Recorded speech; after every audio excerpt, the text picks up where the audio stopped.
بسم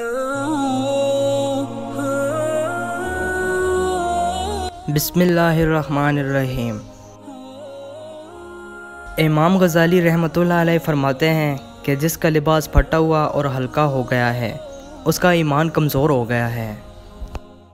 امام غزالی رحمۃ اللہ علیہ نے فرمایا، ظالم کی موت پر اظہار افسوس کرنا ظلم میں شامل ہونے کے برابر ہے۔ فقیر کو صدقہ اور خیرات دے کر جتایا مت کرو، بلکہ اس کا شکریہ ادا کیا کرو کہ وہ تیرے لیے زرخیزہ آخرت جمع کر رہا ہے۔ اگر تو مال حرام سے پرہیز نہیں کرتا، پھر چاہے تو اگر اتنی نمازیں پڑھے کہ تیری کمر جھک جائے اور اتنے روزے رکھے کہ کمزوری سے کانٹا بن جائے، تو کچھ بھی قبول نہیں ہوگا۔ ایسے امیروں اور بادشاہوں سے دور رہو جو دین اور شریعت سے دور ہیں۔ بھوک سے پہلے کچھ کھانا مکروہ ہے۔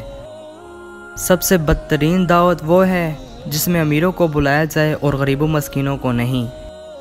انسان کی دولت کی حرص انسان کے علم و دانش کو بھی تباہ کر دیتی ہے۔ میزبان کو انتظار مت کرواؤ، مقررہ وقت پر پہنچو۔ متکبر، ظالم، فاسق اور بدعتی کی دعوت کبھی قبول نہیں کرنا۔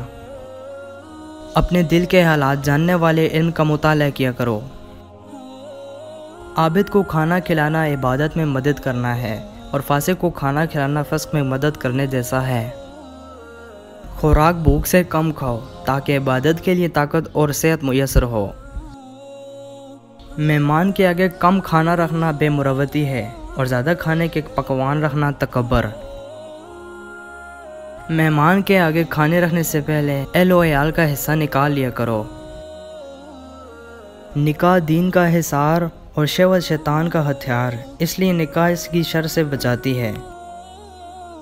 عورتوں کو ضعف اور ستر سے پیدا کیا گیا ہے۔ ضعف کا علاج خاموشی اور ستر کا علاج پردہ ہے۔ کبھی غصے میں بھی طلاق کا لفظ زبان پر نہیں لانا، اللہ کو یہ ناپسند ہے اور اس سے عورت کی دل شکنی ہوتی ہے۔